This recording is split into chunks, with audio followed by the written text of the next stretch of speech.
આપણા gadgets, phone કે પછી ઘરમાં રહેલા સ્માર્ટ ઉપકરણો, આ બધાની અંદર એક નાની પણ શક્તિશાળી ચિપ હોય છે, જેને આપણે માઇક્રોકન્ટ્રોલર કહીએ છીએ. એ જ તો આ બધાને જીવંત બનાવે છે. પણ વિચારો કે જ્યારે આ ઉપકરણો માટેનો કોડ ખૂબ લાંબો અને કહો ને કે ગૂંચવણભર્યો બની જાય, ત્યારે શું થાય? ત્યારે પ્રોગ્રામિંગ કરવો એક મોટો માથાનો દુખાવો બની શકે છે. તો અહીં એક મૂળભૂત સવાલ ઊભો થાય છે. માની લો કે કોઈ પ્રોગ્રામને એકનું એક કામ વારંવાર કરવું પડે છે. તો એ કેવી રીતે કરશે? શું આપણે દર વખતે એ જ કોડની લાઈનો ફરીથી ને ફરીથી લખીશું? ના ભાઈ, એવું કરવા જઈએ તો સમય અને મહેનત બંને બરબાદ થાય, બરાબર ને? પ્રોગ્રામિંગની દુનિયામાં આ પુનરાવર્તન એટલે કે રેપિટેશન એક બહુ જ મોટી સમસ્યા છે. તમે જુઓ, એકનો એક કોડ વારંવાર લખવાથી પ્રોગ્રામ ધીમો પડી જાય છે. અને માની લો કે એ કોડમાં ક્યાંક ભૂલ હોય તો તમારે 10 જગ્યાએ જઈને એને સુધારવી પડે. કેટલું અઘરું કામ! આનો કોઈક તો સ્માર્ટ રસ્તો હોવો જ જોઈએ. અને સ્માર્ટ રસ્તો છે સબરૂટીન. આ એક ખૂબ જ સરસ ઉપાય છે. સબરૂટીન એટલે શું?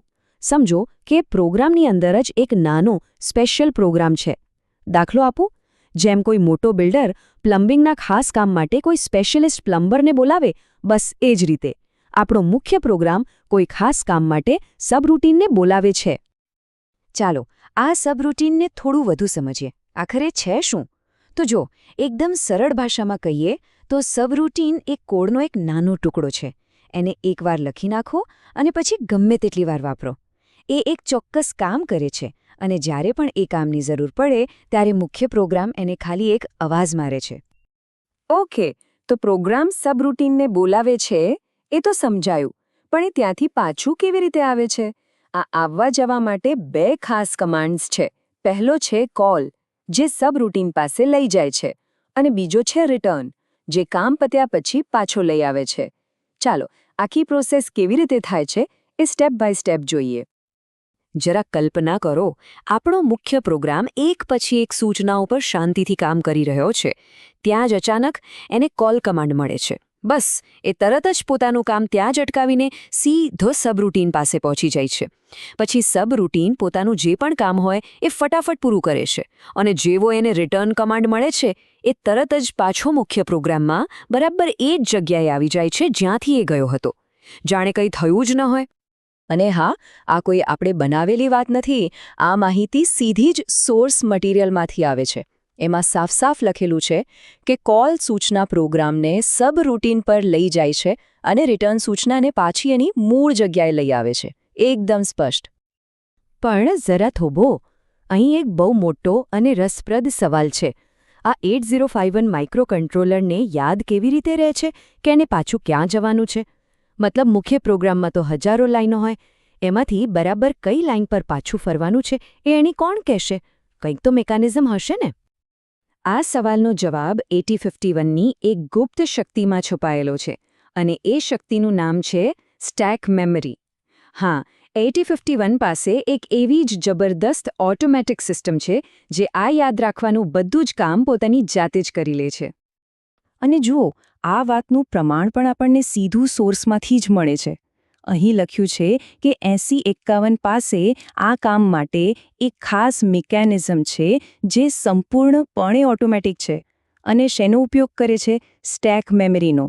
બસ આ જે જાદુ છે જે આ બધું જ શક્ય બનાવે છે. તો હવે સવાલ એ છે કે આ સ્ટેક મેમરી કામ કઈ રીતે કરે છે? સારું, એને તમે કામચલાઉ બુકમાર્ક તરીકે સમજી શકો. જેમ આપણે કોઈ પુસ્તક વાંચતા હોઈએ અને વચ્ચેથી ઉઠવું પડે તો પાનું વાળી દઈએ છીએ, બસ એ જ રીતે 8051 સબરૂટીન પર જતા પહેલાં પાછા ક્યાં આવવાનું છે એનું સરનામું આ સ્ટેક નામના બુકમાર્કમાં સાચવી લે છે. કેટલું સરળ છે જુઓ. ઓકે, તો અત્યાર સુધી આપણે કોલ, રિટર્ન અને સ્ટેક મેમરી વિશે અલગ વાત કરી. હવે સમય છે આ બધા ટુકડાઓને જોડીને આખી તસવીર જોવાનો.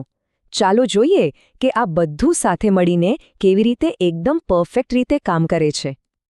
તો આ રહ્યું સબરૂટીનનું આખું જીવનચક્ર.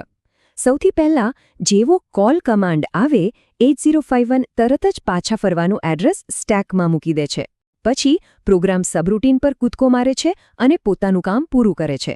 કામ પત્યા પછી જેવો રિટર્ન કમાન્ડ મળે એ સ્ટેકમાંથી પેલું સાચવેલું એડ્રેસ પાછું લઈ લે છે અને બસ મુખ્ય પ્રોગ્રામ બરાબર ત્યાંથી જ ફરી ચાલુ થઈ જાય છે જ્યાં એ અટક્યો હતો.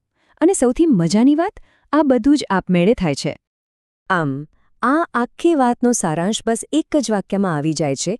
એક સંપૂર્ણપણે ઓટોમેટિક સિસ્ટમ એ સુનિશ્ચિત કરે છે કે પ્રોગ્રામ ક્યારેય પોતાનું સ્થાન ગુમાવતો નથી.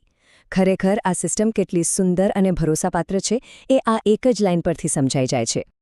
અને આ જ વાત આપણને એક બહુ મોટા અને ઊંડા વિચાર પર લાવીને ઊભો રાખે છે. કેવી રીતે 8051ની આટલી સરળ દેખાતી ઓટોમેટિક સિસ્ટમ આજના તમામ આધુનિક કમ્પ્યુટિંગનો પાયો બનીને આ એક નાનકડા પણ બુદ્ધિશાળી વિચાર પર જ તો આખું કમ્પ્યુટર સાયન્સ ઊભું છે. ખરેખર વિચારવા જેવી વાત છે, ખરું ને?